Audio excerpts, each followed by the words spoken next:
Hi, I'm Erin Power. And I'm Laura Rupsis. We're certified health coaches, and this is Health Coach Radio.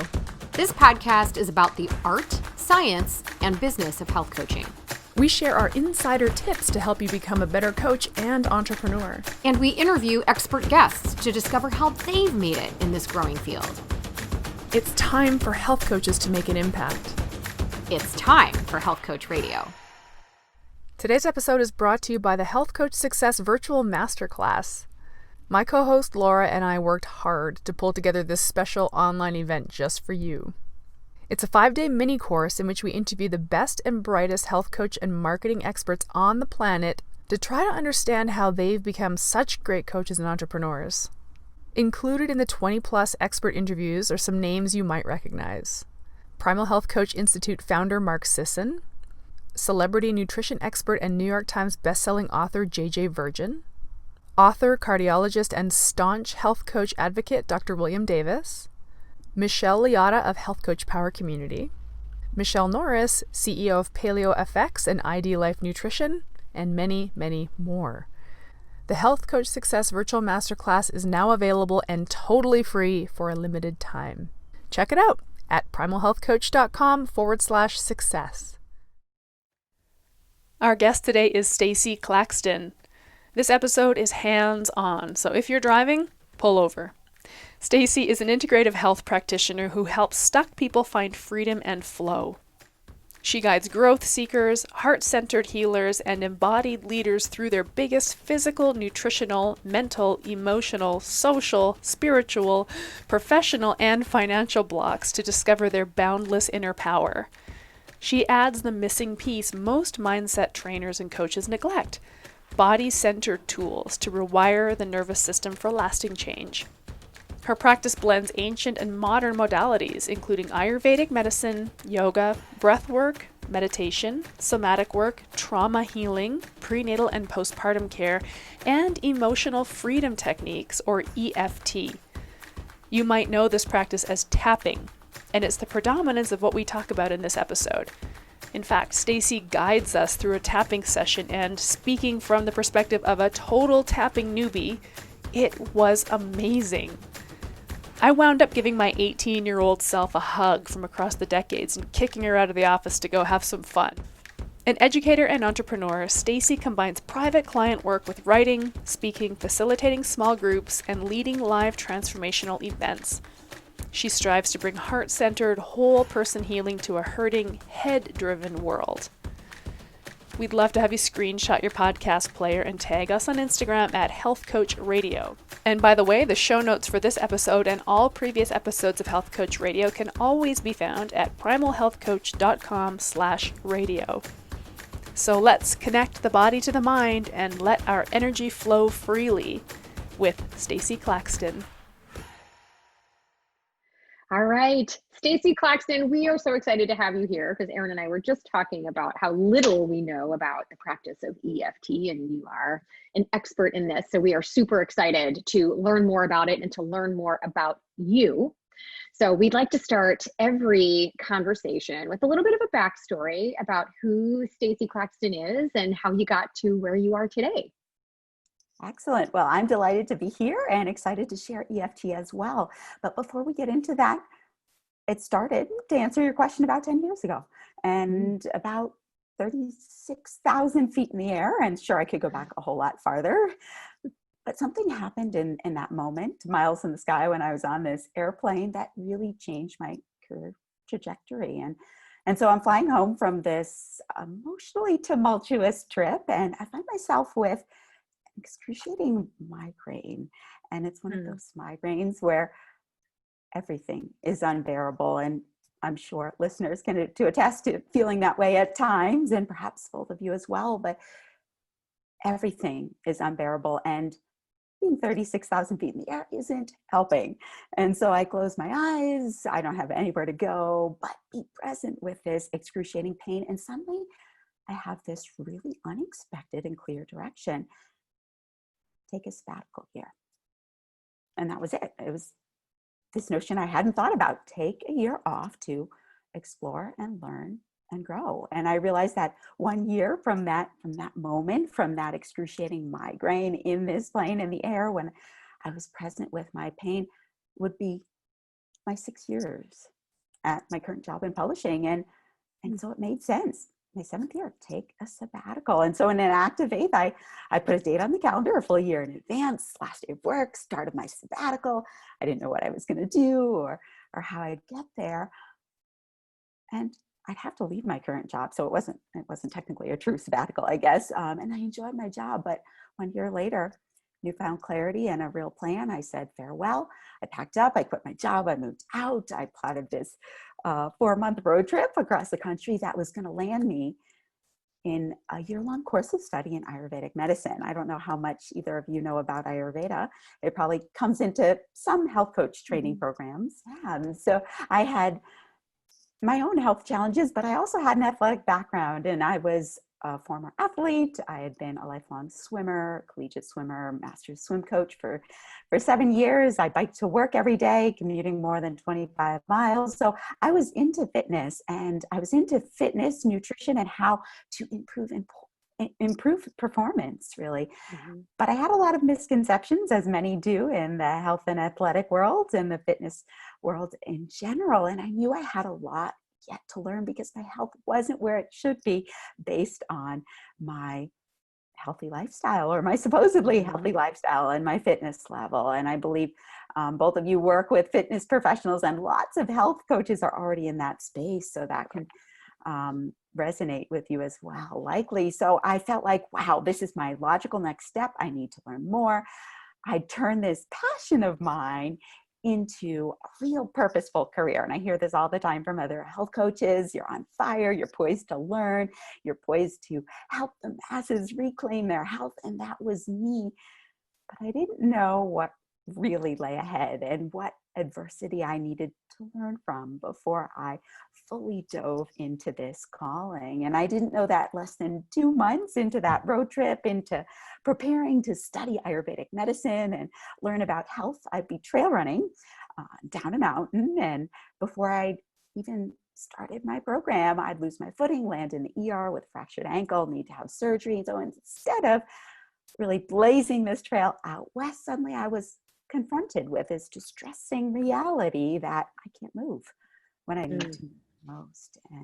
And that was a real turning point for me. Instead of starting my course of study on fire in action, I was pressing pause, confronting my literal pain and the pain that brought me to that moment, and really immersed in the reality of what it means to step out in faith on this healing path and help myself and others heal.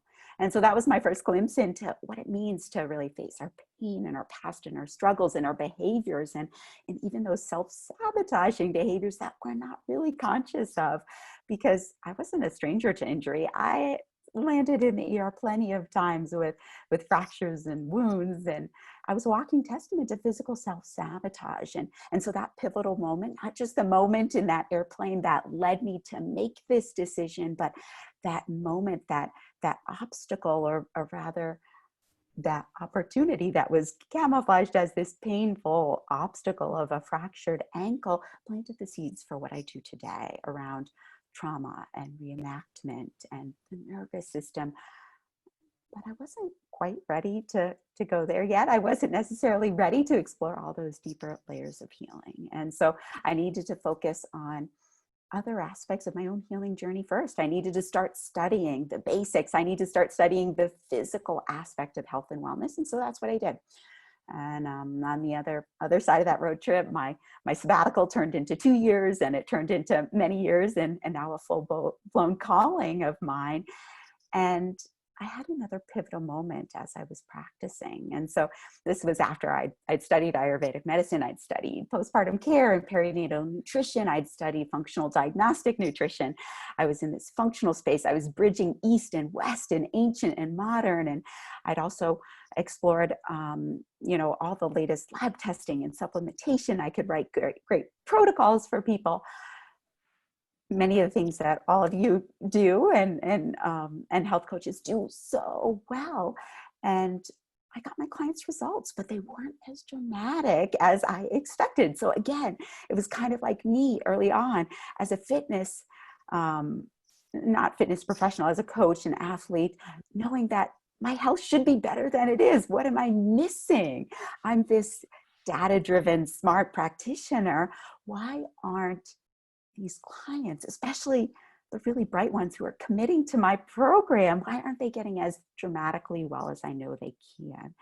And what I learned, and it took me a little too long to discover this truth, we often stay sick, we stay stuck, self-sabotage, we stay stressed out, not for lack of knowledge, not for better protocols, but for lack of awareness in one critical area, which is that emotional pain that's lodged deep in the nervous system. And that's often true for those who are sidelined with chronic illness, for those who are struggling to achieve their health and fitness goals, as it is for health entrepreneurs, for health coaches who just aren't making that massive impact that they know they're capable of. And they might have all the training, all the technology, all the determination, but without a way to translate that passion into confident action that yields dramatic results, without a way to get into what's holding them back subconsciously, they don't get to make that big difference that they're ready for, capable of. And I found that a lack of emotional freedom is really a universal root cause. And so that was kind of the last pivotal moment in this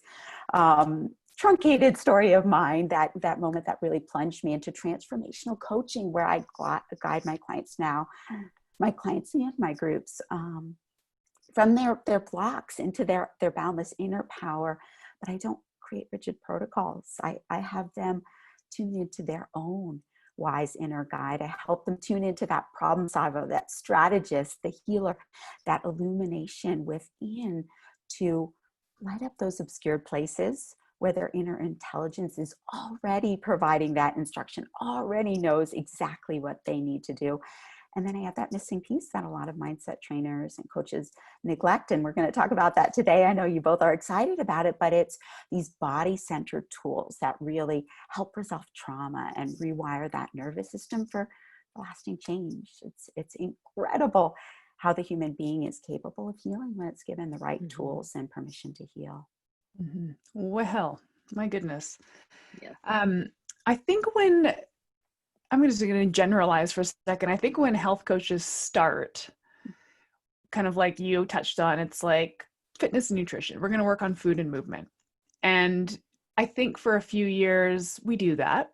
And then we get to your point, to a turning point where it's like, there's something deeper here. And I don't feel equipped as a health coach, or whatever it might be, a nutrition coach, a fitness professional. I don't feel equipped to tap into things like self-sabotage, emotional freedom. I think that's actually where a lot of coaches get like some imposter syndrome, and some of their own limiting beliefs come up.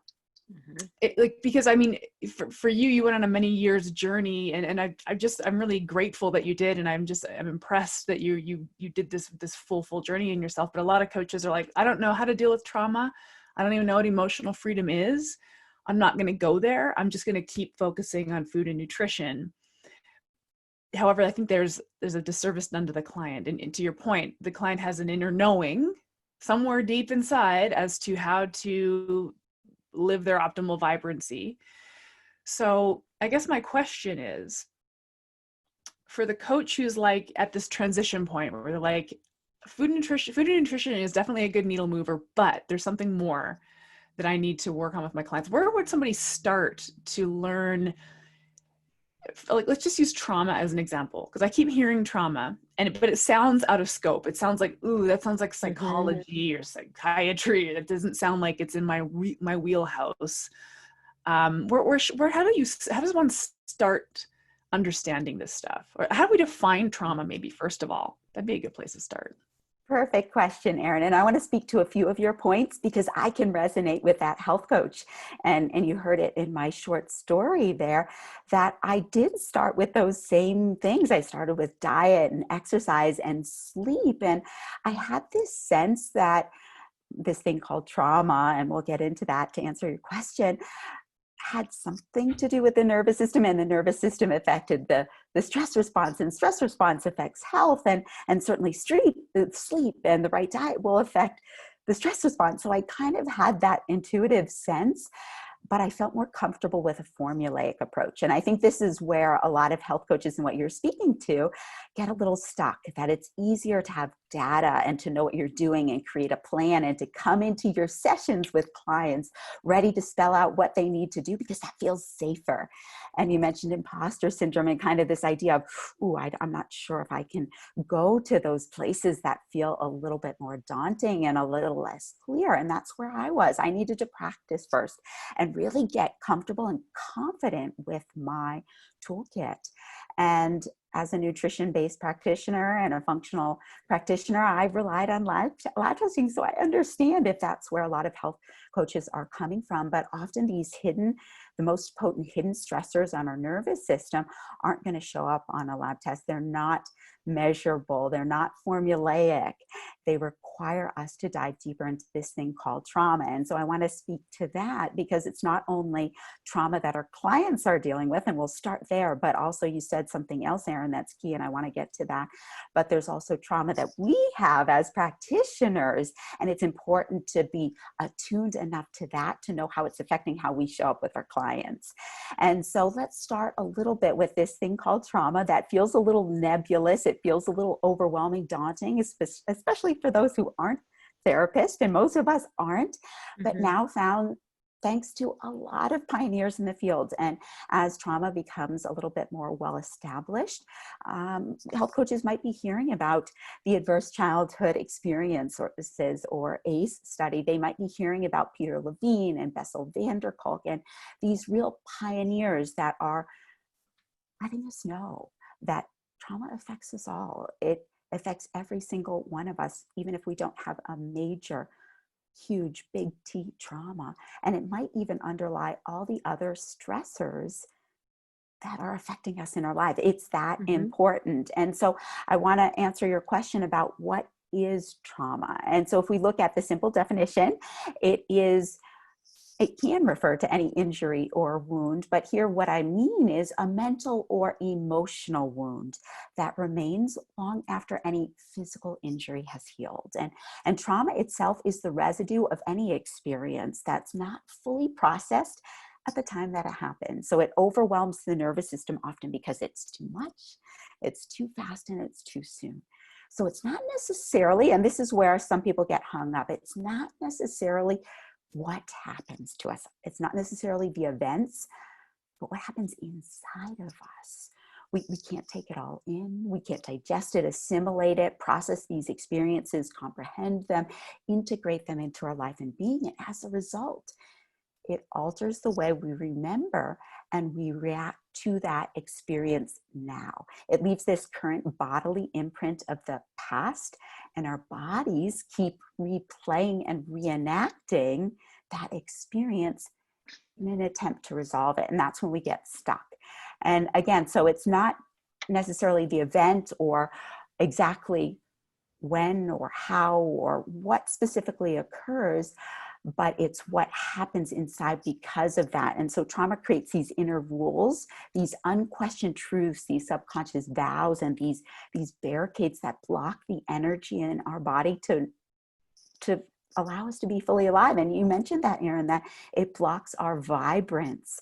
And that's what happens when we have this unquestioned, unconscious foundational reality based on trauma. It dictates who we think we are, who we think we're not, about what's safe, what's not, how safe we feel in the world, how safe we feel in our bodies, how safe we feel with food, with our decision-making, our intuition, about how we think we deserve, what we deserve, how much we deserve, what it's okay to be or do or have or feel. It creates this unquestioned reality about how much care and respect and love and health and success and money and what kind of relationships we allow ourselves to experience. And naturally, this affects every single thing from our health issues to how we show up in business to our behaviors of finances and relationships.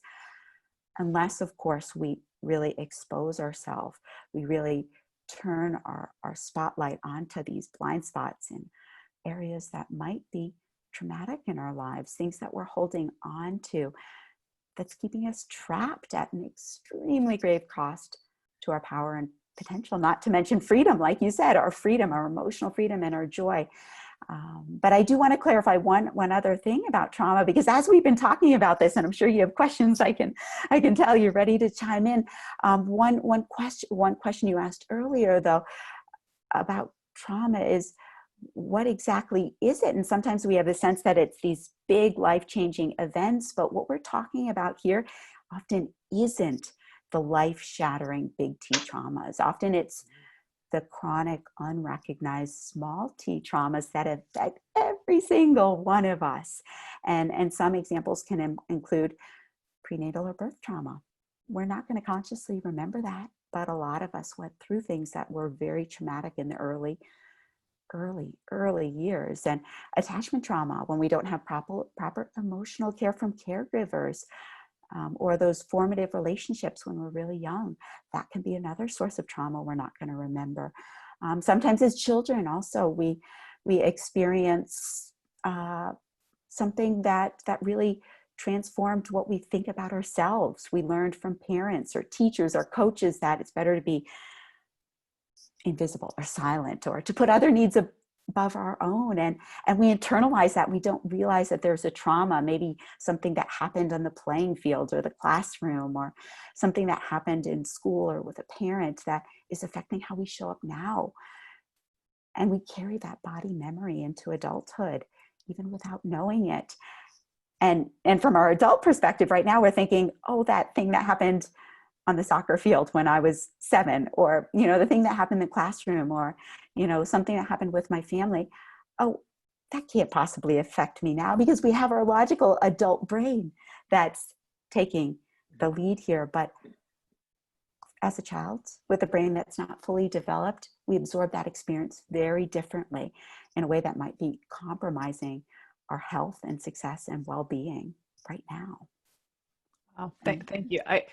I just want to kind of get a little, I want to kind of summarize, because I've always wanted to hear a definition of trauma, and you defined it really well. So thank you. And the way you just summed it up was perfect for me, because I've been trying to do this work. Like, okay, what was, okay, I must have some trauma in I'm assuming that we all do. That's kind of what I hear, is like, we've all got something. You got to try to figure out what it is. When I think of trauma, and the way I defined it was like this acute moment, that's the moment that happened. And I literally can't think of one. I don't know, maybe it'll come to me at some point, but then can trauma be sort of accumulated chronically? So like my upbringing was generally, here's an example. I'll use a personal example. I've recently come to identify what I call my inner antness. Okay, so ant, right? Little tiny insect, the ant, which is just goes to work. It just works. It's faceless. It's nameless. It's just one of a trillion ants. I feel like an ant. I'm like, why do I feel like an ant? I feel like I just, whatever. I feel like an ant. And I was like, okay, well, my parents were kind of like ants. My parents were, middle class baby boomers. They worked their butts off. They made a moderate income. That was the best they were ever going to do. Everything that in my upbringing was kind of like, just sort of ordinary, or just like kind of antish, sort of like ant. I was brought up in a family of ants, and so my antness comes from my whole ant upbringing. But that wasn't like, somebody didn't say you're an ant. It was just like my whole upbringing was like mired in this antness. So can trauma be the sort of chronic expression rather than the acute expression? Erin, that's an amazing question, because it's something that I hear often, and people will come to me, other health coaches or clients, and say, well, I don't have this major issue, then I can't speak to this trauma conversation. It's not affecting me. And in fact, it is, because there's certain behaviors that are ingrained into our body and our being that we absorbed from our family of origin, and maybe we absorbed intergenerationally. And you kind of alluded to it there. You come from this lineage of antness. And that is affecting every single thing we do. And it's affecting your self-talk, your behavior, how you show up in your work, your sense of worth. That's tied to your antness, how much you get done, how hardworking you are. And that can be very traumatic to the sense of, wow, if my self-worth is tied up in how much of an ant producer I am, how hardworking I am, and somehow I can't enact that, I can't make things happen, I'm not a good ant, then suddenly you're not. Your identity is rooted in that, and you can't be the person you want to be in the world. And so anytime you have kind of this thought pattern that you don't quite fully understand, that seems to be ingrained, anytime you have this maybe even negative self-talk or this inner critic, and for maybe it's you, I need to do more, I need to be more productive, I need to show up, maybe that is pointing to a trauma. Anytime you have some sort of self-sabotaging behavior, so maybe for you it plays out, I sacrifice sleep, I sacrifice relationships. Maybe that doesn't, since you're a health coach and you probably dove into a lot of personal development work. But for those of us who realize, wow, I've got some self-sabotaging behavior around this, or I keep seeing this pattern repeat and I can't get off the hamster wheel. That's another indication that this isn't a helpful pattern in your life. It's probably something that's rooted in a coping mechanism, and trauma often precipitates a coping mechanism. And so maybe it wasn't you that experienced the trauma, maybe it was your family, your parents, your family of origin that had some sort of trauma in their life that caused them to say, the best way to get through this trauma is to put my head down and work really hard. And I learned that based on some past trauma I'm not aware of, and that is wired into my being, and it affects how I show up every single day with myself, my clients, my community, my family, and the wider world. Yep. You know, I think as health coaches, this type of trauma is something that we're going to come across more so than the big acute event, because I think folks that have a recognized sort of emotional trauma would then at some point seek out therapy, that kind of thing. But those that have just sort of had this constant drip of little things over time don't even really recognize it. And then they find themselves wrapped up in this, not understanding why they can't get out of their own ways, because it's been this culmination of little things that have never really been identified.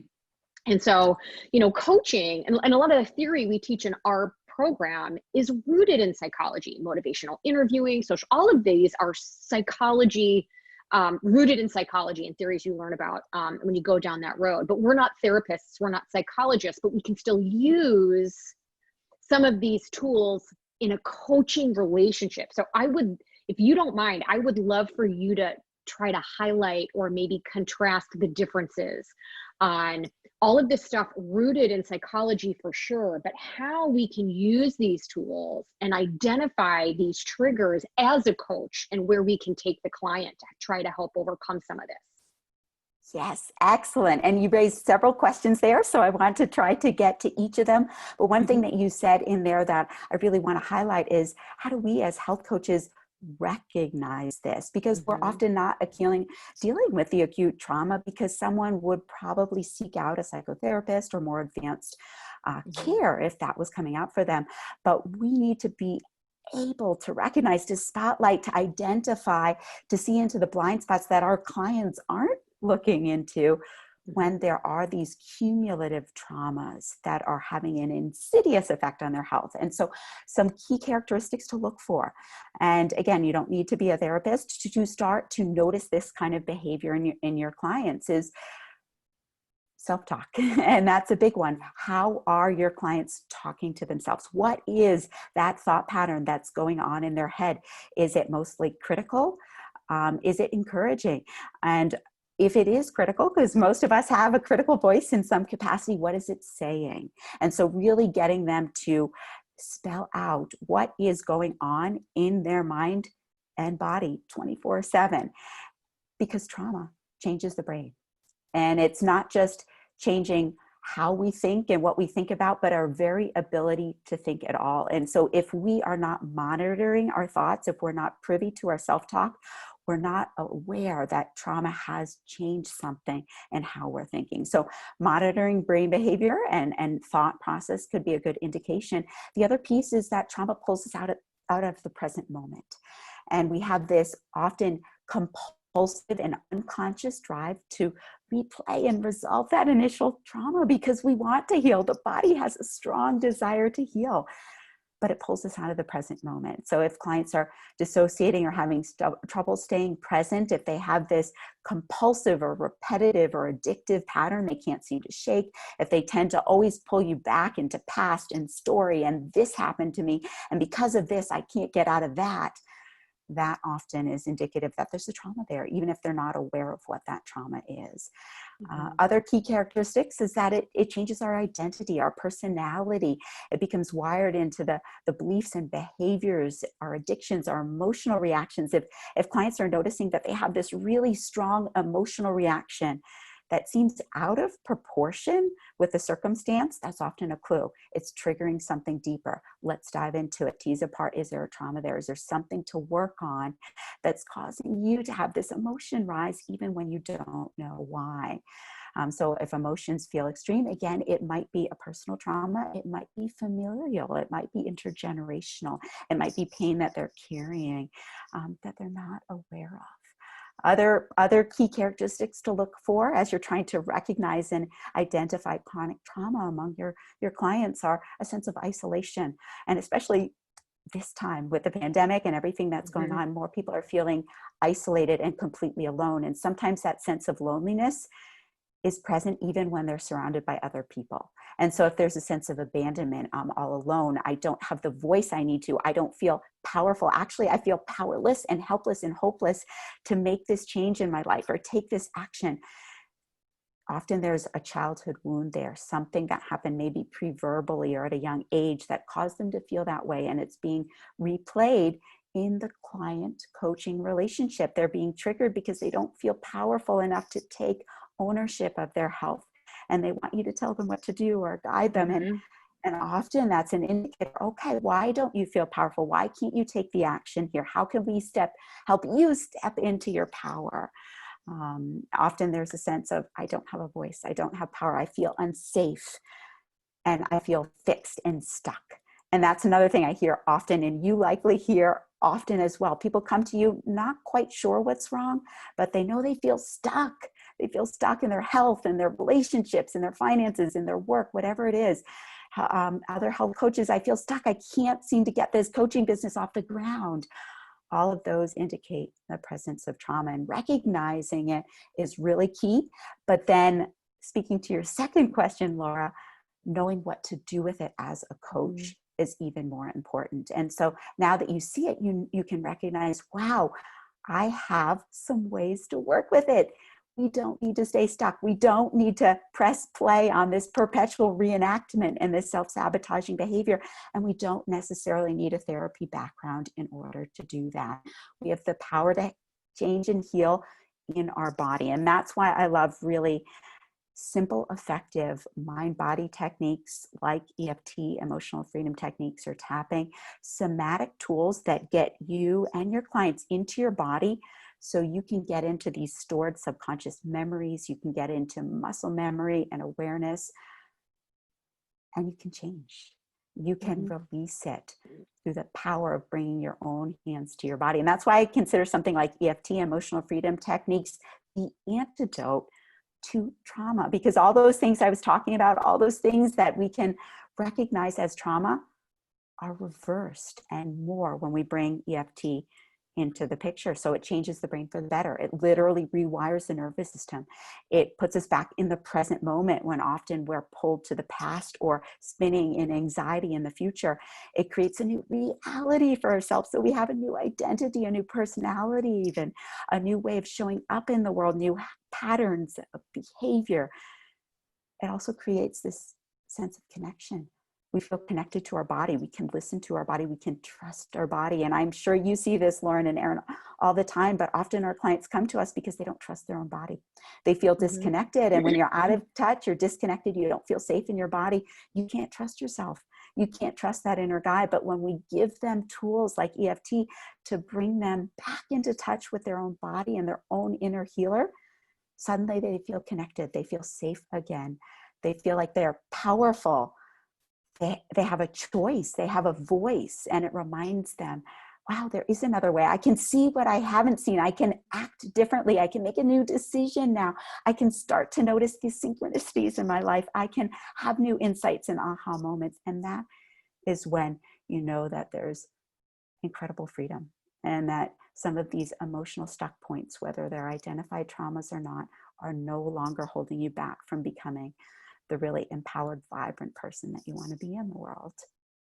So I have I was just scribbling down some thoughts and I would love your take on this, on things that I see as a coach that might be a little bit of a trigger, and something I think health coaches see a lot are clients that tend to use food for reward, where they're feeling less than somehow, and using either food for reward and I also see this in addictive tendencies, people that are addicted, whether it's alcohol. I get a lot of clients that have to drink every single day, and it's not just, well, I enjoy it, they're driven to, right? Sugar and other sort of addictive behavior. Social media, another one that I see a lot. I also see the folks that use exercise chronically and almost abusively as a way to sort of escape whatever it is that they're feeling, and we had an interview several months ago with Dr. Joan Rosenberg, who talked about some of these behaviors as a way of avoidance, that we're avoiding the emotion because we don't like the way it feels physically. So my question for you is, am I on track here? What other things that a health coach might come across that it's manifesting itself in something physical that's impacting their health? That's really what this is a show of this sort of avoiding the trauma and avoiding the emotion caused by the trauma. Laura, those are perfect examples. So anytime there's an addictive behavior, a need for something. So a client is like, I can't give up that. Everything else on my diet plan, I can give up, but not that one thing. I need it. Or it could be exercise, like you mentioned, those who can't commit to an exercise program because something's holding them back, but also the sense of need, like a compulsion about it.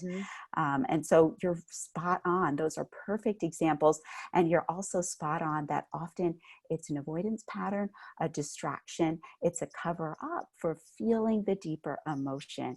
And what these techniques, these simple somatic techniques, allow us to do is to come back to our body and to the feeling underneath the behavior. And so it's not about the behavior. It's not necessarily about the sugar addiction or the alcohol or the exercise, but what is the feeling there that is being replayed or covered up, and what is the underlying need and what is the underlying fear. So those are other questions that I often get to. There's usually a fear associated with the behavior, a need that is not being met, that clients are trying to meet in the best way that they can. Often as children, we're rewarded with something sweet, something pleasurable. So often as adults, we go back to food or reward or something that feels good to, again, avoid or to numb, distract, cover up, or move ourselves away from the uncomfortable. And something like tapping brings us into a space of feeling the discomfort so that we can feel it for the last time. And that's the beautiful practice, that it's quite counterintuitive, but by bringing ourselves into these cycles where we're re-experiencing the trauma, we never break free of it. We think we have these distractions, but they only are momentary pleasures. But when we can feel the uncomfortable feeling and let ourselves work and move through it and process it, that trauma gets released. The body changes. And no longer do we need that addictive or compulsive behavior. And so what I've noticed with things like EFT is that we don't necessarily need to work on a specific compulsive behavior. Sometimes we do, and it'll change. So sometimes I won't even work with someone on their sugar addiction, and they'll come back after a session and say, I don't have a craving for chocolate and sweets anymore. Or, we'll work on their self-talk, and they'll come back later and say, I started drinking more water because my body felt like it needed it. Or I started walking every day and it feels enjoyable. And I don't know why. And suddenly, because they're dropping into the uncomfortable emotions, they're moving through it, they're allowing themselves to listen to their body and their intuition, to trust it. They're making those changes in their life that move them closer to the person that they want to be.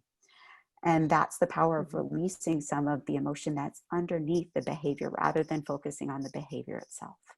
Love it. Okay. So anybody listening, we are going to talk about EFT specifically very soon, but I have one sort of follow-up question that kind of tags off of what Laura just asked, because I want to know how this shakes out with regard to self-sabotage.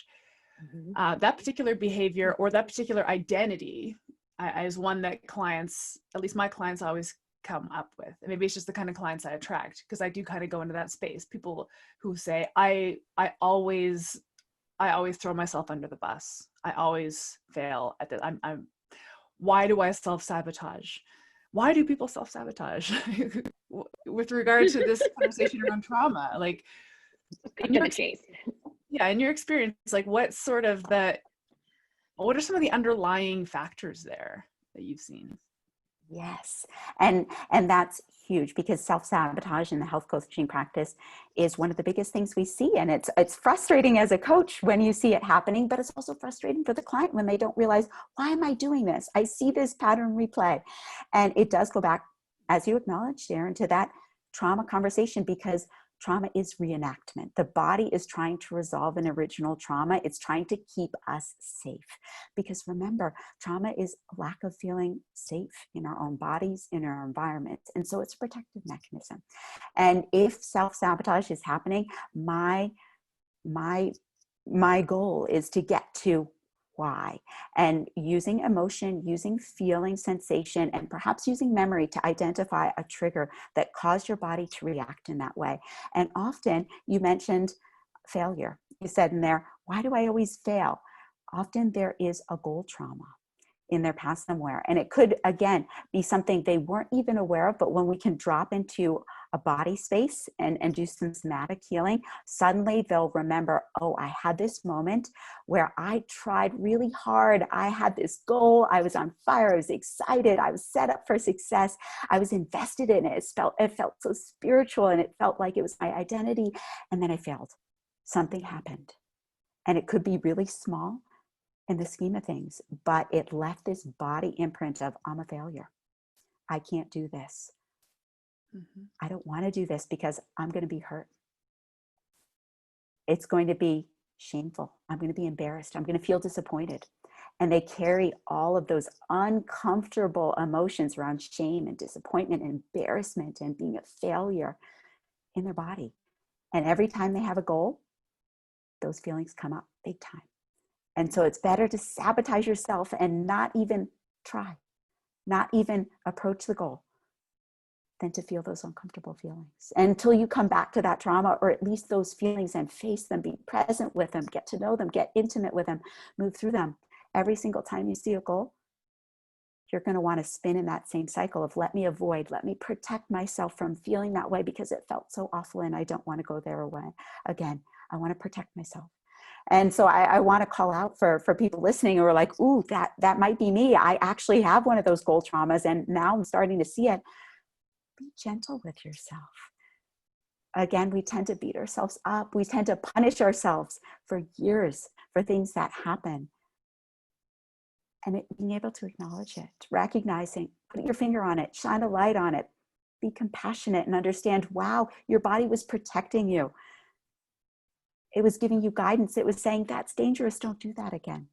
And so there's always an upshot to why we do something. There's always a reason that's helpful. Our body wants to protect ourselves. It wants to give ourselves an out. It wants to make us feel better. It wants to say, that's not safe. Don't do that again. It wants to protect us from danger. It wants us to curb our fears. And so there's always a reason. So rather than punishing ourselves and saying, I always do this, how come I can't figure it out, and driving the negative self-talk deeper, it's an opportunity to drop in the body, feel what the body's been trying to express, let it out, and offer compassion, acceptance, and love in the place of judgment. Mm-hmm. The human body is just amazing, isn't it? Like just the way it protects us. And I try to instill this in my clients from honestly a very black and white nutritional understanding, like, hey, isn't your body amazing? It's stored fat on you. Isn't that amazing that your body would do that? Like trying to reframe some of this stuff and really trying to get people to understand that the body is really elegant, like in its design. And so the way you've explained self-sabotage is protection, and the body's trying to protect you. It's repeating this pattern because it's trying to protect you. And I think that's a really beautiful way of connecting to it, so that we can almost appreciate it, and that in appreciating that, we can reframe it in a sense. That's kind of how I at least interpreted it. Yeah, and I will affirm that is one interpretation. There are others. I can offer another perspective, and I can also say it tends to be unique. And that's why I love these tools that drop us and our clients into our own inner world, because your reason for self-sabotage might be a little different. And rather than putting this blanket statement over it, you can probe your inner guide and ask that inner intelligence, why am I creating this behavior? And you might get a very surprising answer. And I find this all the time. I use EFT with just about every client, and sometimes they'll reach these amazing conclusions, and I couldn't have brought them to that conclusion. It was them tuning into their own wisdom of why they're doing it. And I simply guide them to that place where they have access to that. And that's the key. When they can come to that conclusion themselves, this is why I do it, suddenly they feel empowered. And they've taken ownership of why this behavior has been such a bane of their existence. And the other piece here too, I would add, is sometimes it is protective, but sometimes we also get a reward from our behavior somehow. It lets us off the hook, perhaps, from having to do what feels too hard. Or it gives us a dopamine hit in some way. It keeps us replaying our story, and somehow that feels familiar and comfortable, and we'd rather stay familiar and comfortable than have to stretch and grow.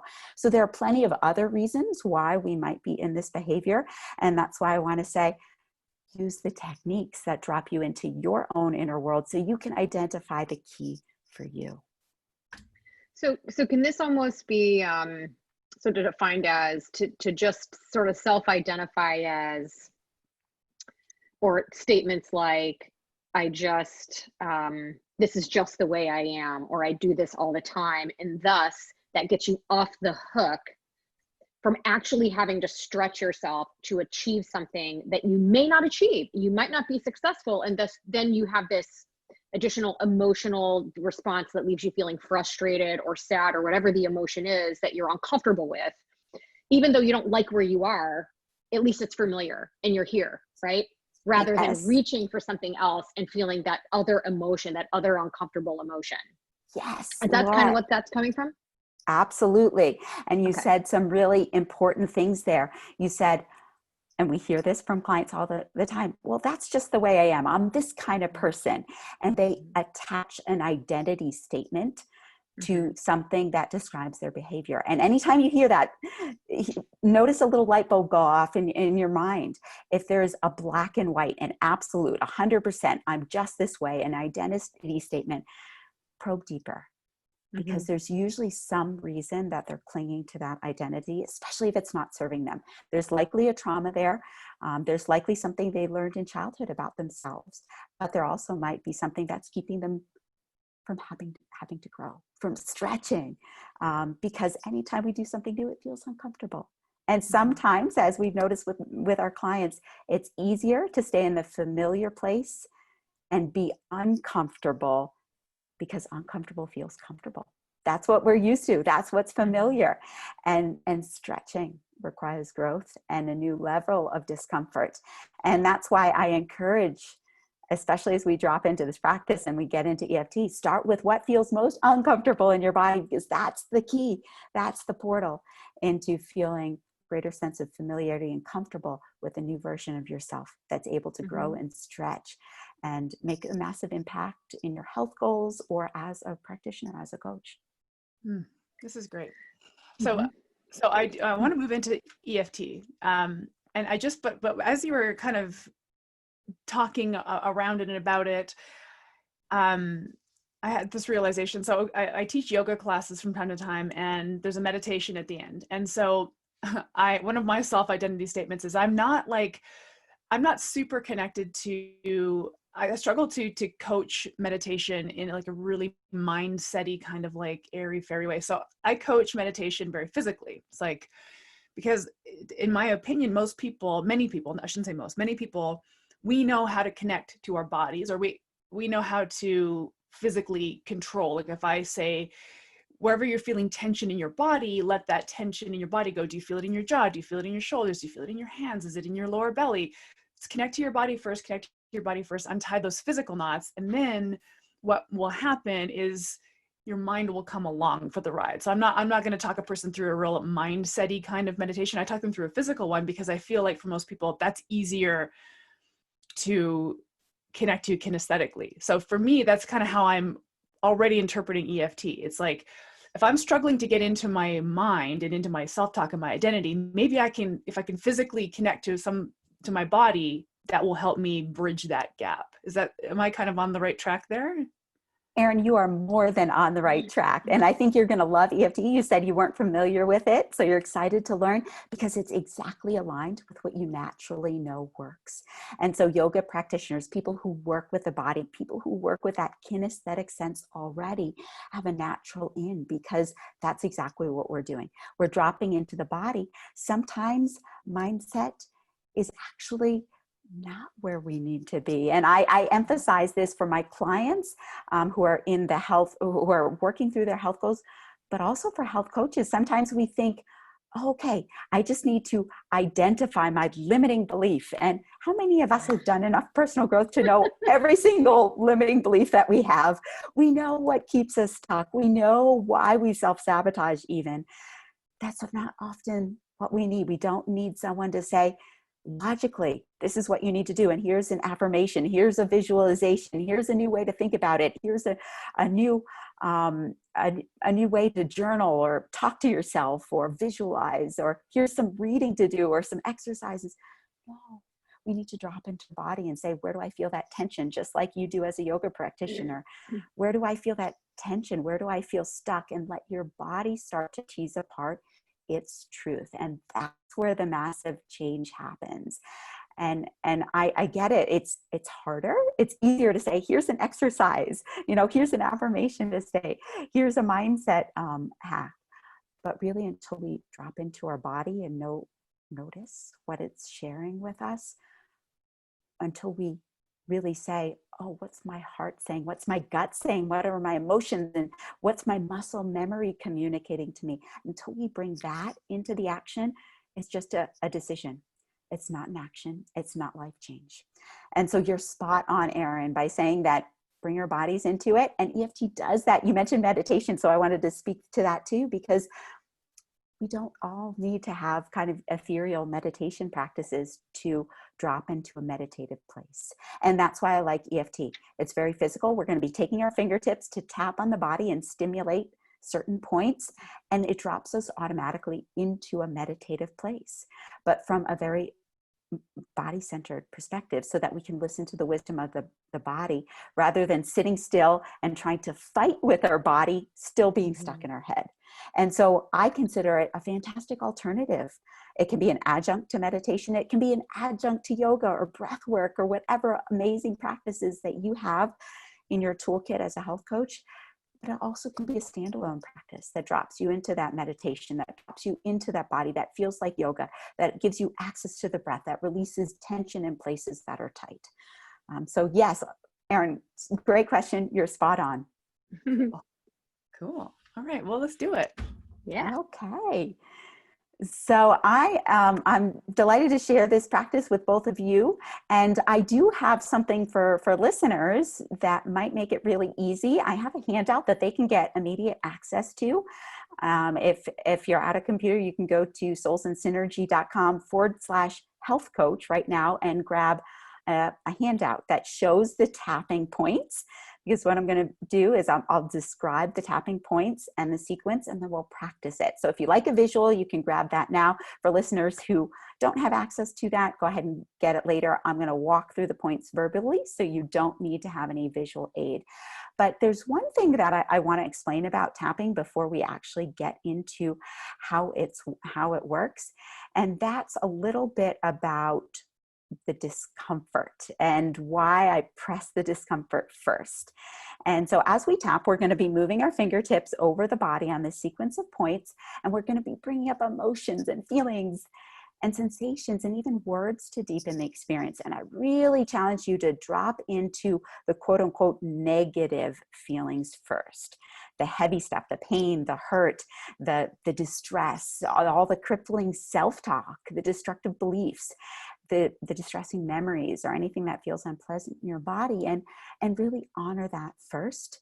And then as you feel ready, and only as you feel ready, you can move into change, perhaps shifting into quote unquote positive rounds where you voice new insights, new emotions, new beliefs, new behaviors that you want to invite into your life. And I do this for a very specific reason. And I also frame it in air quotes, negative and positive, for a very specific reason. And you likely recognize this as health coaches, but I refrain from assigning value judgments to anything we or our clients are feeling. So it's not bad, it's not negative. Any emotion they come to us with, anything that they share, is simply a clue to their human experience. It's legitimate, we can validate it, it all has a purpose. And so allowing us to express the core truth about how we're feeling has its firm place in the tapping process. So bring it up. It doesn't need to be labeled as negative. Feel the discomfort. But then I hear another question, and this is, again, really key. People will say, well, Stacy, why do I want to voice this negative, this uncomfortable so boldly? Why do I want to speak it aloud? Why do I want to feel it? Won't that just attract more of it? Won't that make it worse? And that is a valid question, but quite the contrary. When we tap and we voice and release, we suddenly reduce the charge on what has subconsciously been in our mind and body all the time. So tapping, by bringing our fingertips to the body in this unique sequence that corresponds to different energy meridians, calms down the nervous system and tells the body it's safe. And when we bring up the uncomfortable and voice the negative while we're doing that, we release it rather than suppress it, because we're speaking this truth subconsciously in our body all the time. And when we deny the existence of it and try and just say happy thoughts or affirmations, it doesn't drive it deeper. It doesn't drive those truths deeper if we have a block to them. And I like to think of it, this analogy really speaks to people. I like to think of it kind of like a garden or a plot of earth that is uncultivated. And you can look at all these weeds and say, oh, there are no weeds, there are no weeds. Let me just plant my flowers or my vegetables or whatever you like to plant. But that's not going to change the existence of those weeds. Only when we acknowledge that they're there, when we put our hands on them, when we feel them, we get our hands in the dirt, and then we yank them out. Only then do we have space for those healthy plants, the flowers that we want to cultivate.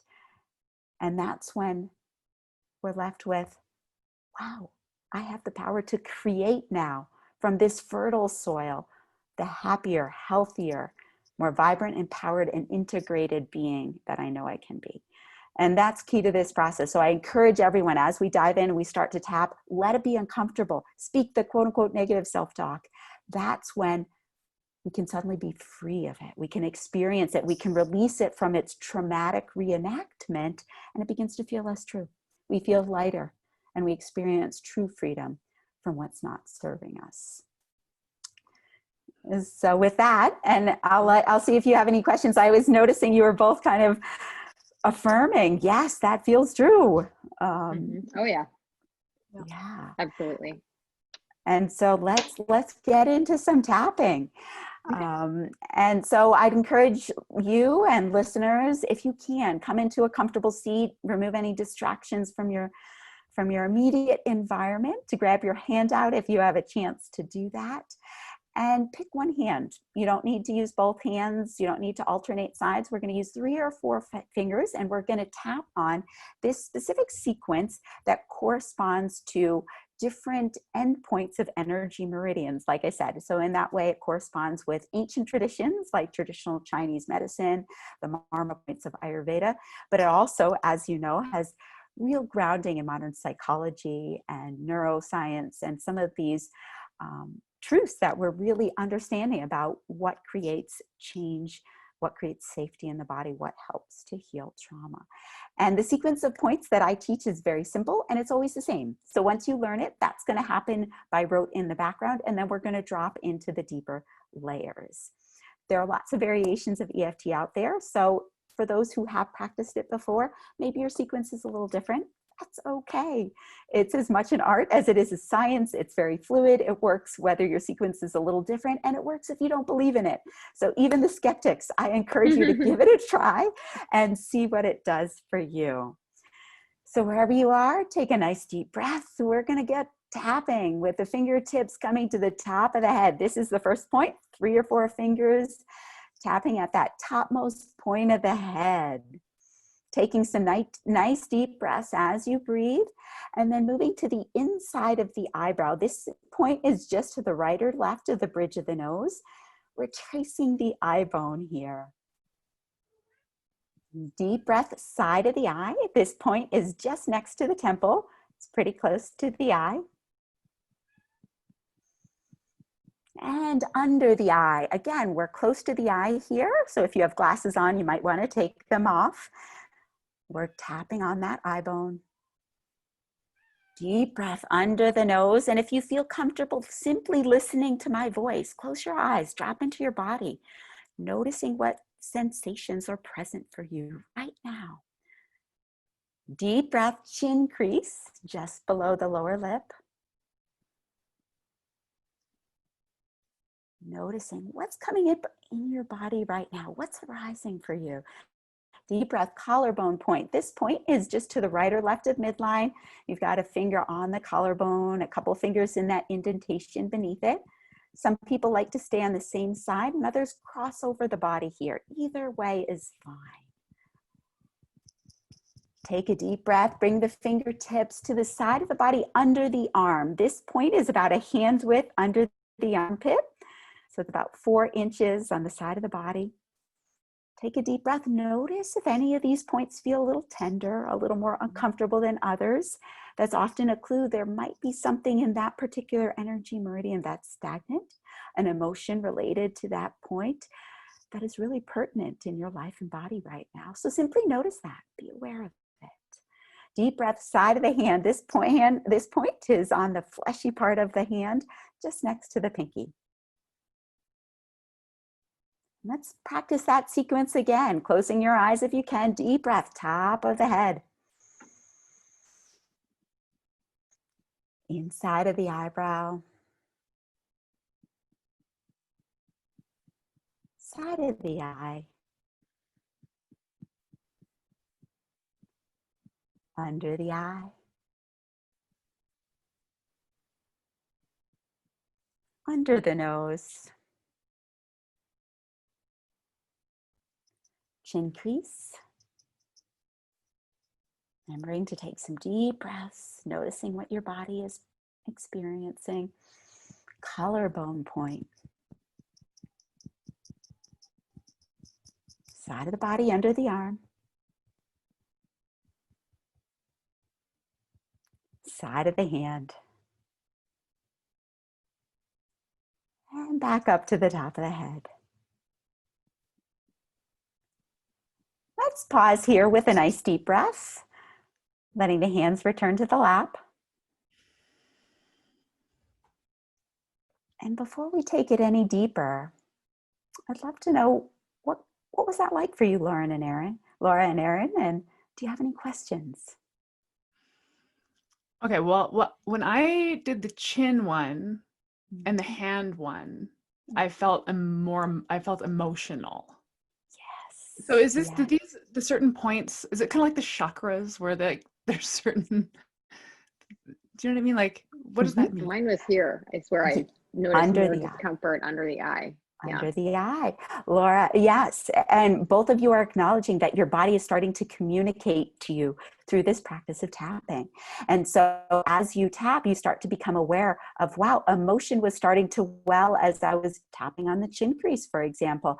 And so, yes, each of these points correspond to different energy meridians. And simply what that means is there's associated organs and organ systems. There are associated emotions with each point, and there are several for each point. So I would encourage listeners who are curious to seek that out, do a little research and say, oh, I always feel more emotional when I tap under the eye. What is that bringing out in me, and how can I tap into that emotion more? So if it feels more uncomfortable, if it brings out emotion, I encourage people to tap a little bit more on that point and experience that emotion deeply. So what you just did is you realized, wow, by bringing my fingertips to the body, I didn't need to sit in meditation to let my body give me insight, to let emotions start to come up, to start to release what I've been suppressing perhaps.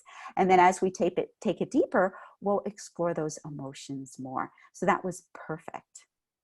Cool. Yeah, excellent. So question, if we want to do a little live coaching or a demonstration here, what is coming up for you as a health coach, or what do you hear? And you can be a stand-in for other health coaches that you work with, since I know you're both on faculty with a health coach training program. What do you hear from health coaches so often? Either something that they hear with their clients or something that they're facing that we could do a little demonstration and tap on right now. I have to think. Oh my gosh. I mean, I just think imposter syndrome is the big one. People who they don't feel ready. They don't feel worthy yet. They're afraid to charge people. They don't charge what they're worth. They have this general sense of not enoughness yet. You know, this imposter syndrome that who am I? I'm just some soccer mom who, you know, was ill and now not ill and had this health transformation, but I'm not a doctor. I'm not an art. Like, I don't have these credentials. All I have is my experience.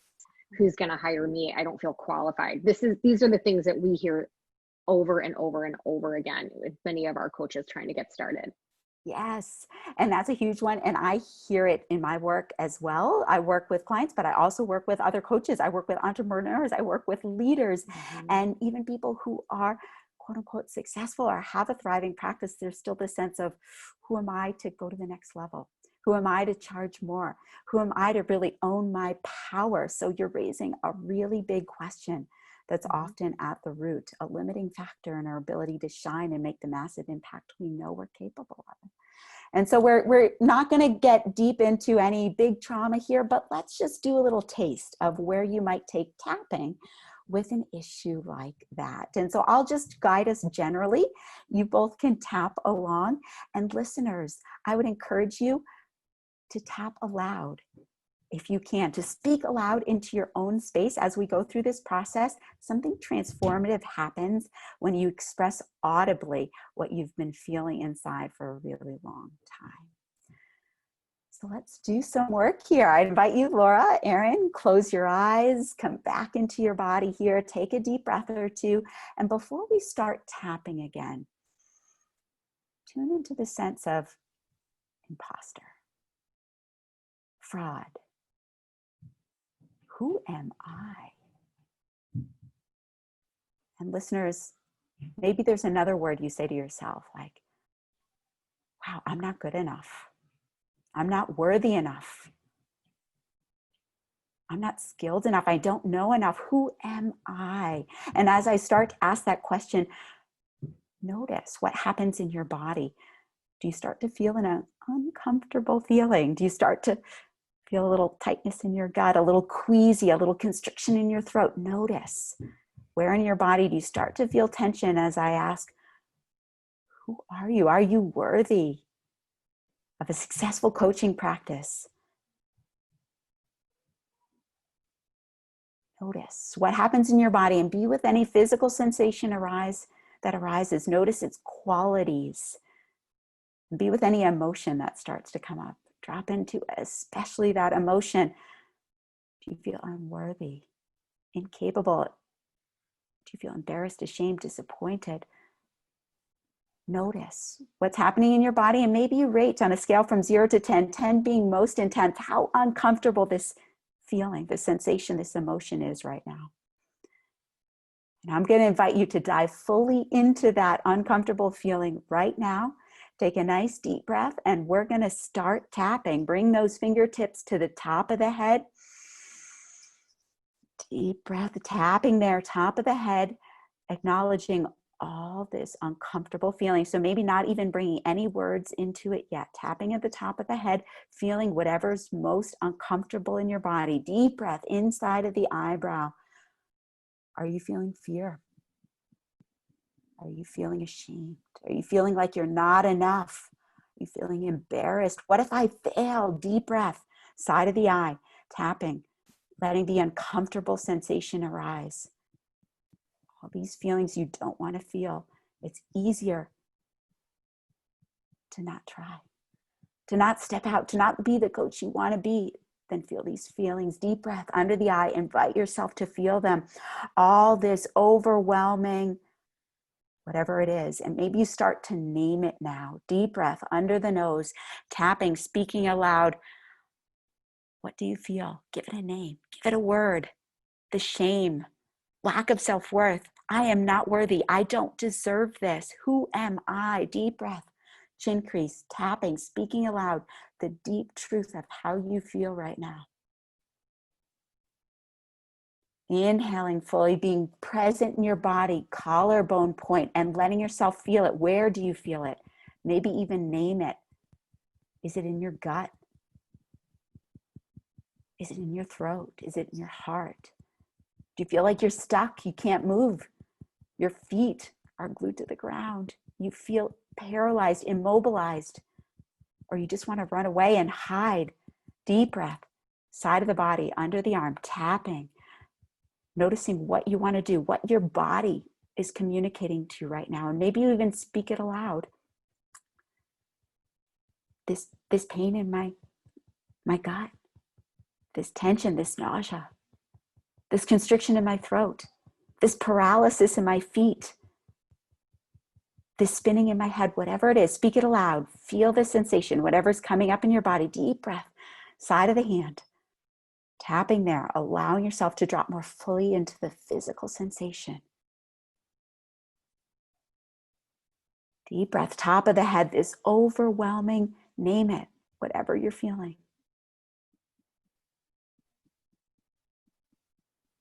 Deep breath inside of the eye, and maybe you speak aloud this truth that's so ingrained in your body. I don't deserve this.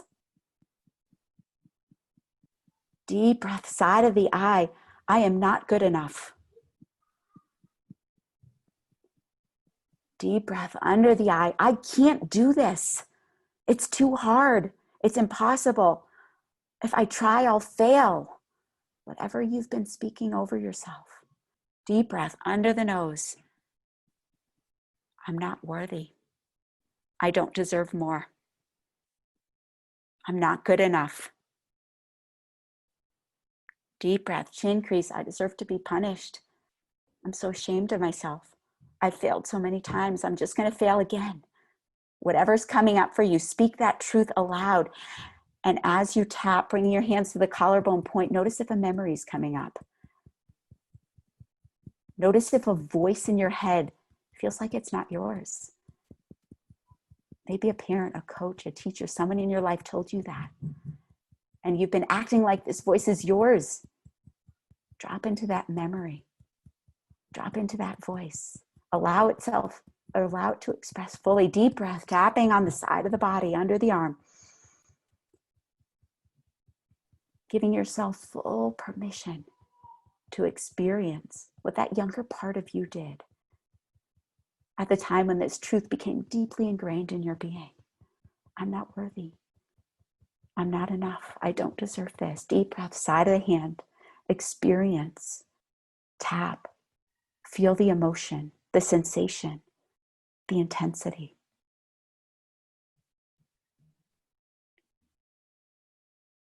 And you might pause here for those of you who are tapping along later. And if something's coming up, a memory, a voice, keep tapping. Let emotion flow. Process that experience fully. Speak aloud, scream, cry, yawn, burp, shake, jump up and down, have a tantrum, whatever you need. But we're going to keep going here and acknowledge, top of the head,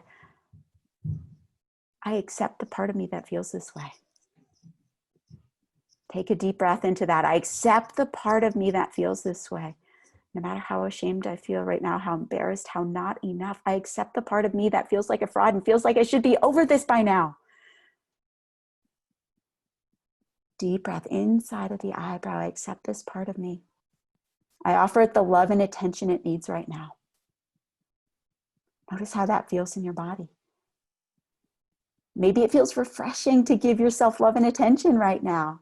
If so, enjoy it. Deep breath, side of the eye. Maybe you feel resistant. I shouldn't give myself love and acceptance for this. I should punish myself. I should continue to beat myself up for this. Maybe your inner critic comes in. If that's true, that's okay. Let your inner critic speak. Tap. Let the critic speak.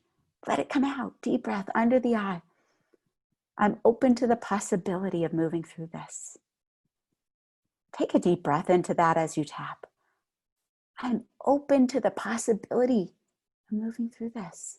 Feel the openness, feel the expansion in your body. Deep breath under the nose. Feel yourself open to that possibility. It feels so good to express this. That I do feel like a fraud. I do feel like I'm not enough. I do feel unworthy at times. Acknowledge how you're feeling, where you feel it, what it feels like. Deep breath, chin crease. It feels so good to express this. Deep breath, collarbone point. I give myself permission to feel this way.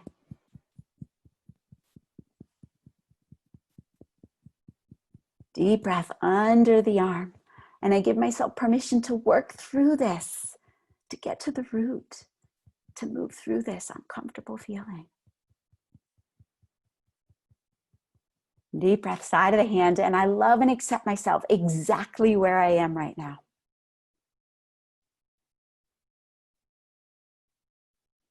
And just acknowledge that.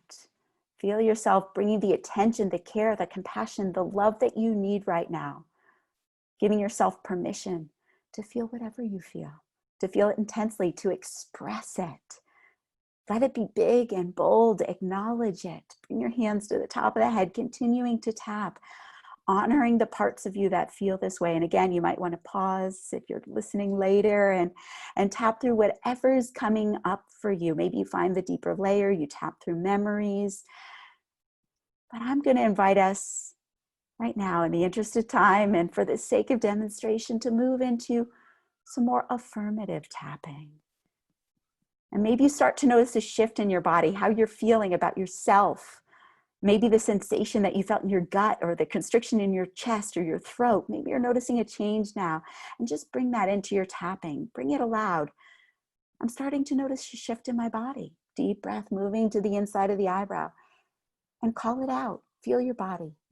Notice, where are you feeling a shift? Where has something changed? Where have you released some tension? Where do you feel more deeply? Where you felt numb? Where you were avoiding sensation before? Just notice that. Deep breath, side of the eye, I'm noticing a shift. Deep breath under the eye. It feels so good to express this. Deep breath under the nose, and I'm open to a new truth. And notice as you tap on the chin crease, what new truth are you open to? What shift do you feel? Maybe you acknowledge the way that this imposter syndrome was keeping you small and you're ready to step into a bigger you. Or maybe you acknowledge the way that you felt undeserving or ashamed or embarrassed because of something that happened long ago, and that person, that situation no longer has control over you. And wow, deep breath, collarbone point. I feel a little freer. Deep breath under the arm. I give my body permission to release what no longer serves me.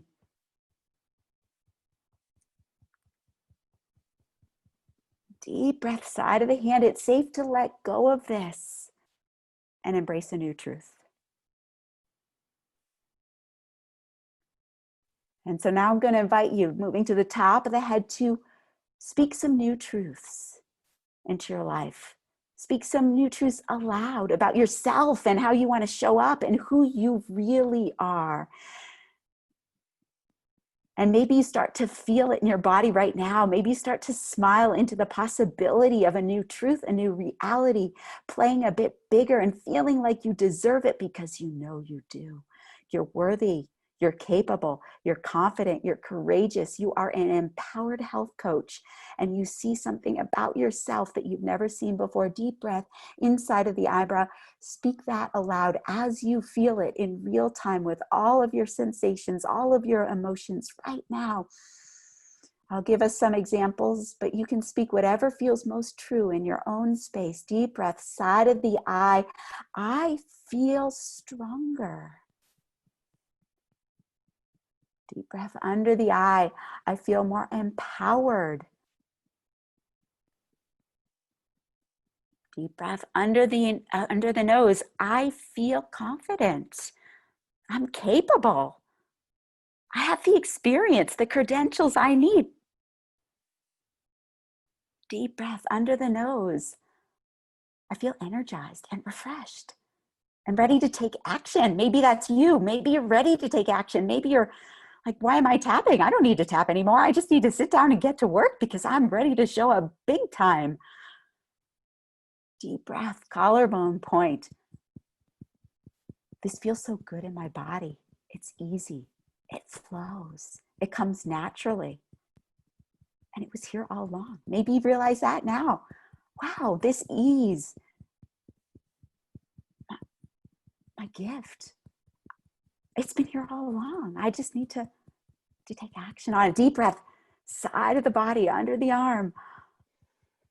I'm starting now. I'm taking action and it feels so good in my body.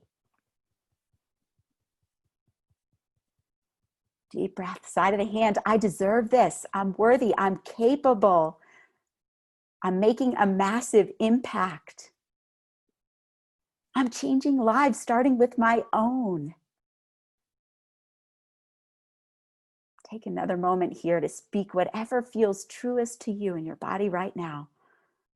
How worthy you are, how deserving, what impact you want to have, what you're capable of,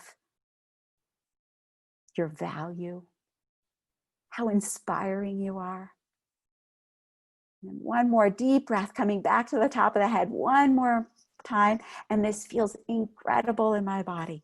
Just acknowledge right now the new sensations, the new feelings that you have in your body right now. Anchor that in, and then with a nice deep breath, let the hands return to the lap. Exhale fully. Take a moment to pause. In stillness and quiet, notice what's arising for you now.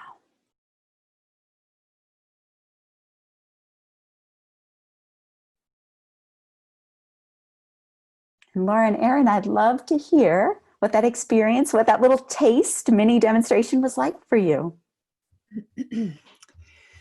Well, I love that what you walked us through. When I was doing my tapping, I did my antness. So I wasn't doing the disempowered health coach. I was doing the ant. Perfect. And, yeah. And so the feelings that were the sort of the, I guess the negative, the air quotes, negative feelings were I don't exist. Like I'm nothing. I'm just, I don't exist. I don't exist. That kept coming up. And then the good feelings that kind of eventually came through was like, life can be easy. It can be easy. I can have joy. And so physically in my body, where I was feeling it was in my diaphragm. It was like sort of like constricted, like it wasn't even my lungs. It was like my diaphragm specifically. It was like it was lodged. It was not moving. And when I started to connect to joy and the potential for joy, I felt it. I literally felt my diaphragm like actually floating around in there. And it was, that was wild. It is wild, Erin. And I would say it's wild and amazing and miraculous. And it happens all the time. I literally see this with every single client that I work with, that something shifts. And often it's a very physical, in your case, very visceral. It was your diaphragm. You were able to drop into, ooh, I feel something here. It's related to my antness. I feel like I don't exist. I can express that, feel it. And then on the other side of that, you have this sensation of release. Yeah. Something changed. And that's going to change your emotional response, your physical response, how you show up in relation to your antness, and how easy, like you said, how easy it is to step into your joy. And that's amazing. One more thing, sorry, that happened was you kind of took us through, like, go back into your life and explore where, you know, this came from. So I actually had a vision almost, or a visualization of my first job out of school. This is like, I'll keep it really brief, but I did the payroll for truck drivers this is after high school, before I went to university. I didn't take a gap year because I'm an ant. I went to work at a trucking company where I did the payroll. And there were so many truck drivers, and I was doing the whole payroll for all these guys. And I would go into the office at 3 a.m. on payroll day to manually cut their checks, make sure the guys got their paychecks, because these guys work hard. I'd be in there by myself at 3 a.m. I'd work a full day. I'm 18 years old. I should be out backpacking through Asia, and I'm cutting checks for truck drivers at 3 a.m. And I first of all, I was physically in that office. Like, I was physically back in that office, little 18-year-old Erin. And then I, like, hugged 18-year-old Erin. I was like, you know what? Get out there. And 18-year-old Erin marched out the door and kind of went to the parking lot. And that's kind of where the vision ended. But, like, it was like, I kicked 18-year-old, the beginnings of Aunt Erin. I kicked her out of the office and I said, go backpacking. And, yes. Yeah. Phenomenal, Erin. That. And that's exactly what I guide clients to, but they often come to their own realizations and their own visuals, just like you did. And so this actually goes back to one of your earlier questions about, do I even have a trauma? I don't feel like I have anything. And it sounds like your 18-year-old self is storing a lot of stress in her body that you didn't even know was there. And it's affecting your antness now, today. And you were able to tap into that pretty immediately. We didn't tap for that long. You were able to drop into that 18-year-old stored nervous system trauma, tension, stress in your body, experience it, move through it, hug yourself and say, get out there and experience freedom and joy on the other side. That's the power of a practice like tapping. And I will acknowledge that you moved through it quickly and you were able to experience that memory and bring in your older, wiser, resilient adult self to hug that 18-year-old version and move on. Some people need more time. And so for listeners tapping along, or if you're working with a client who needs more time and space, sometimes you might be tapping for a long time on what it felt like at 18 and bringing yourself back to that payroll environment and really feel it and sense it and be with everything that you thought was true about yourself then. I have to work harder. I have to work harder. I have to get up at 3 a.m. and really beat it in and spend time on that. Don't force yourself to move on to everything's beautiful and joyful and I can hug myself and move on. Part of the release is giving yourself the time, the space, the love, the care, and the attention that you need, and everyone's timeline is different. Yeah, I just noticed it kept me very present. I have a tendency to my mind is always in a million directions. You know, I have children, I work for Primal, I'm a health coach, you know, there's so many roles I play, and there's so much responsibility that I pile onto myself. I know this. That I'm always, it's like my mind is always ahead of where I am now. It's really hard for me to stay present because I'm always one step ahead. And I noticed that this exercise helped me stay here and focus on what it was I was feeling here, rather than letting myself push that aside and move on to the next thing that has to get done. Yes, Laura, and that's perfect. I love both of your shares because Erin gave us an example of coming to a memory, a trauma, and really working through that. And you're giving us an example of another way, Laura, to use EFT in our day-to-day work. And that's simply giving yourself a breather, a quick pause and saying, I'm not present. My mind is moving in a million different directions. Let me take a couple of minutes, breathe and tap. and come more present to my body and what I need right now. And that's really key for health coaches, busy parents, and entrepreneurs, and people that are juggling so many things in your life. Take a moment throughout your day to tap into your body and say, what do I really need right now? What is the biggest priority? Where do I need to devote my energy and my attention? Because sometimes just going through the motions and getting on to the next task in the to-do list isn't where we need to be. And when you can tap, you might realize, actually, I can make a new decision and act on this to-do right now, and that's going to change every other to-do. It's going to focus my energy. It's going to help bring me present with my kids, with my family. It's going to make me present in the 2 minutes that I have before my next client. So I'm focused on them and I can be fully present with them. And so taking those moments to pause and be present is another beautiful way to use tapping. That's awesome. That's great. I feel too noodly to appropriately wrap this up. I just want to go joyfully skip down the driveway and like go horseback riding or something. Yeah. So can you walk us through where that handout is again? Where do Yes. And I'll give listeners some action steps. So the first action step would be go to soulsinsynergy.com. That's soulsinsynergy.com/health coach. And it's just a simple handout with the tapping sequence.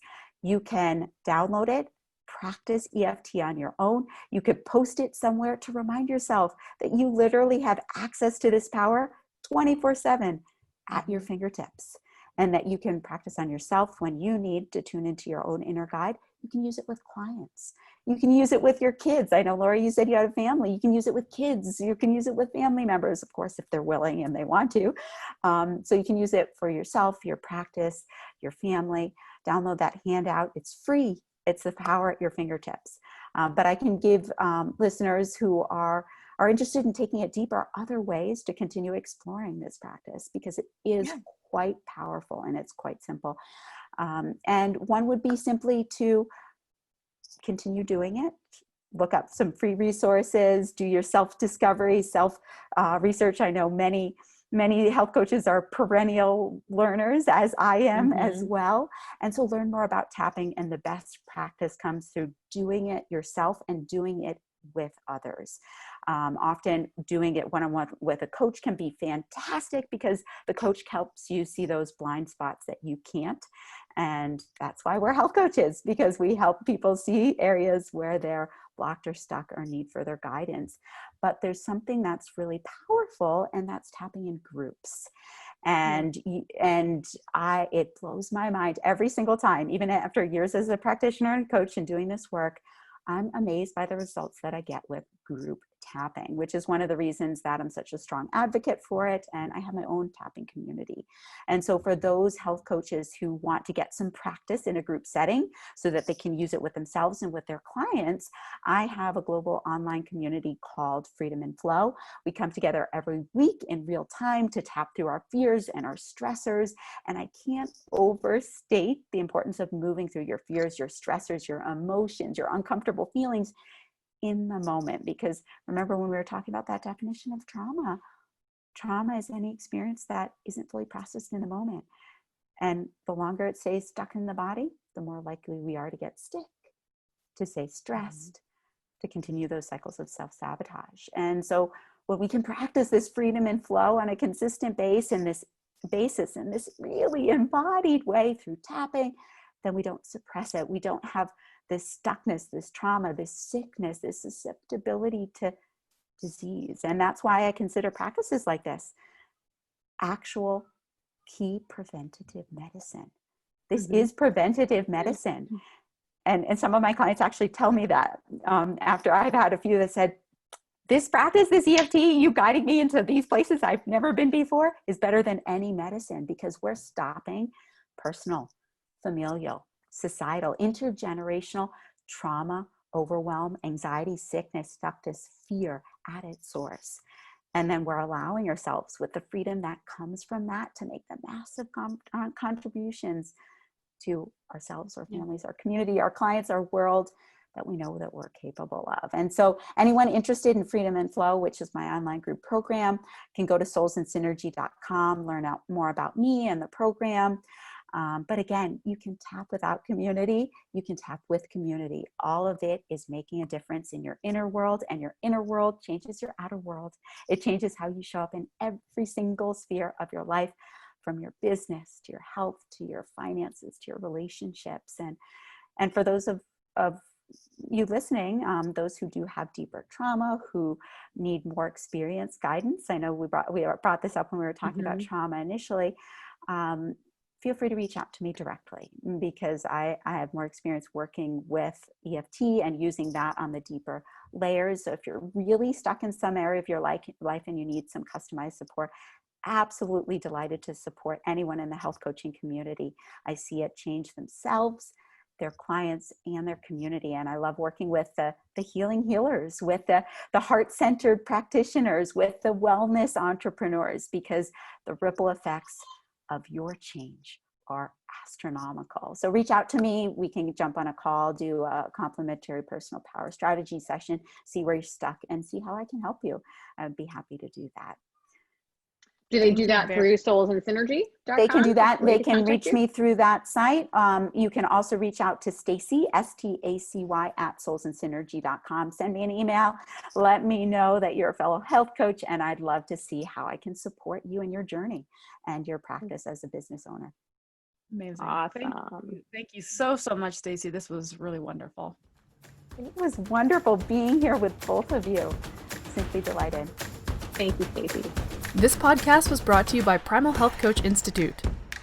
To learn more about how to become a successful health coach, get in touch with us by visiting primalhealthcoach.com/call. Or if you're already a successful health coach, practitioner, influencer, or thought leader with a thriving business and an interesting story, we'd love to hear from you. Connect with us at hello@primalhealthcoach.com and let us know why we need to interview you for Health Coach Radio. Thanks for listening.